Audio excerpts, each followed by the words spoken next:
In the decade after World War I, the spread of new technologies increased American engagement with the world. American business also became more international than ever before. People around the globe bought American products and watched American-made movies. At the same time, many Americans tried to isolate the country from the rest of the world. Hostility to outsiders led to harsh restrictions on immigration. Parts of the American and the world economy thrived, but the widening gap between rich and poor and the unhealthy economic legacy of the war eventually led to a long depression. Modern advertising encouraged demand for newly available goods, and Americans borrowed billions of dollars to buy modern marvels such as cars, radios, and electrical appliances, all made available through mass production. Many Americans reveled in this new consumer culture and were proud that people around the globe sought to emulate it. Others, however, decried modern mass consumption as boorish, hollow, and vapid.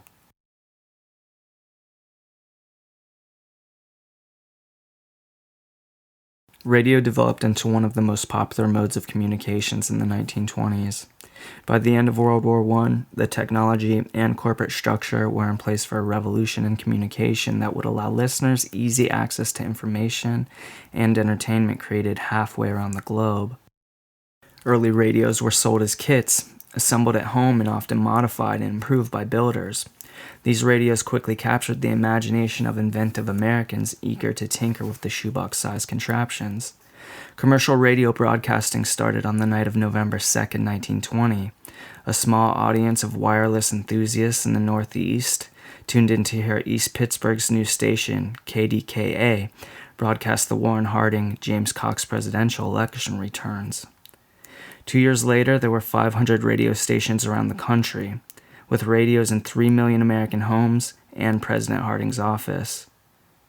The hobby of the few had become a national obsession and a $60 million a year business. Radio broadcasts quickly spread worldwide. Countries in the Western Hemisphere, heavily influenced by U.S. stations, established privately owned stations, while in Europe, governments set up broadcasting operations. American companies battled each other over patent rights and engaged in a heated rivalry with British allies over who would control the airwaves. Woodrow Wilson deemed American supremacy in radio technology important enough to help convince General Electric to reassign patent rights and establish the Radio Corporation of America.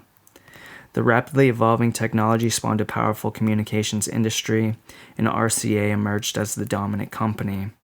By 1922, the radio was the most sought-after consumer product in the nation, and radio broadcasts were the most significant form of mass culture. By the end of the decade, the radio had profoundly altered patterns of daily life as families reorganized their habits to catch favorite shows. Radio changed the way people thought and bought. As radios became increasingly elaborate and expensive, consumers often had to buy their sets on credit. And for rural Americans, the radio provided a vital link to the broader civic and cultural life of the nation writ large, which helped justify the purchase. Some traditionally minded critics disapproved of the open access of the airwaves, fearing that it fostered immorality. Like other popular media of the 1920s, radio openly expressed the sexual desires of the age. Songs like Burning Kisses, I Need Lovin', and Hot Lips floated on the air, easily accessible to young people who gravitated to the new technology with a fervor that frightened many religious and community leaders. For African Americans, radio perpetuated and nationalized old stereotypes through wildly popular shows like Amos and Andy, in which white actors portrayed black characters as good-natured, submissive fools. Radio also popularized jazz and other forms of regional music created in their culture.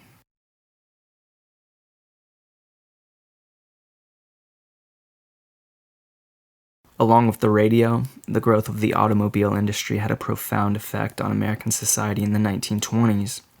Henry Ford adopted mass production techniques with the introduction of the moving assembly line in 1903. This method allowed Ford to manufacture his Model T quickly, efficiently, and cheaply in his Highland Park, Michigan plant. With the Model T, automobiles for the first time became affordable, versatile, and relatively reliable. Sales of Ford's Tin Lizzie soared. Car purchases from General Motors and the third of the big three, Chrysler, multiplied as well. Vehicle registration more than doubled from 3 million in the early 1920s to 8.25 million by 1927. By 1930, Los Angeles, with a population of under 2 million, contained more cars than did all of Asia with its more than 800 million population. Cars changed the way Americans viewed consumption in fundamental ways. In the mid-1920s, Alfred P. Sloan, chairman of GM, attacked Ford's dominant market position by introducing new GM models every year. Sloan's notion of planned obsolescence boosted sales, luring consumers into purchasing new cars before their old ones wore out. GM also increased sales by offering installment purchasing and promoting the idea of a product ladder with different grades of cars pegged to different incomes. And by 1927, 2/3 of car buyers used the installment plan, as they sometimes spent above their means to participate in the car craze. In late 1927, Ford responded to GM's innovations. Their rollout of the more comfortable Model A to replace the Model T resulted in a frenzy of interest from the media and the public. Cars revolutionized mobility. Farmers and their families could now easily travel to town to shop, eat, and enjoy other recreational opportunities. Urban families took leisurely Sunday drives through the countryside. Some grabbed food at the new drive-in restaurants. Closed cars served as mobile bedrooms for teens and young adults who wished to escape their parents' watchful eyes. Car owners embarked on long-distance vacations on which they could stay at an auto camp or one of the new motels popping up along the highways. Along the way, drivers could fill up at one of the new gas stations or stop at one of the tourist attractions that dotted the roads. Cars and better roads also facilitated the rapid growth of suburban communities on the outskirts of the nation's major cities. The population of Grosse Pointe, outside of Detroit, increased 724% throughout the 1920s. Shaker Heights, near Cleveland, grew 1,000%, and the Los Angeles suburb of Beverly Hills swelled by 2,485%. Open spaces and comfortable homes attracted middle-class families to the new residential communities. By the mid-1920s, automobile manufacturing was the country's fastest-growing industry and provided much of the decade's labor growth and prosperity. 1 out of every $5 spent by consumers went towards automobiles. By 1929, the industry employed almost 13% of all manufacturers. The financial health of other industries, such as petroleum, steel, glass, and rubber, also relied heavily on the auto industry. Industrialists such as Ford branched out globally.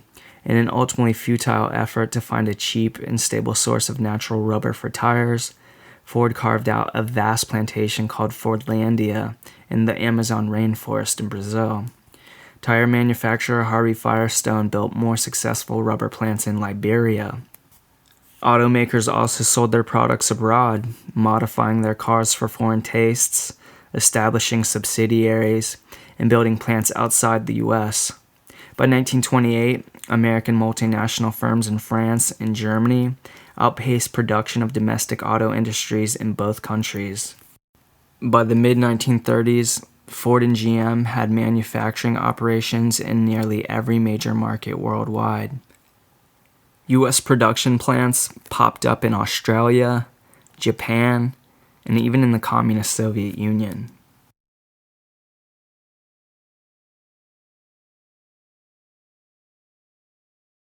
In the 1920s, advertising took on new importance as mass consumption drove the American economy. American business, perfecting methods to make people believe that they needed new goods, created sophisticated campaigns in print and on radio airwaves. Ads aimed to show how a product could reshape a consumer's image and even enhance their social standing. They frequently employed movie stars and other popular personalities to endorse mundane products.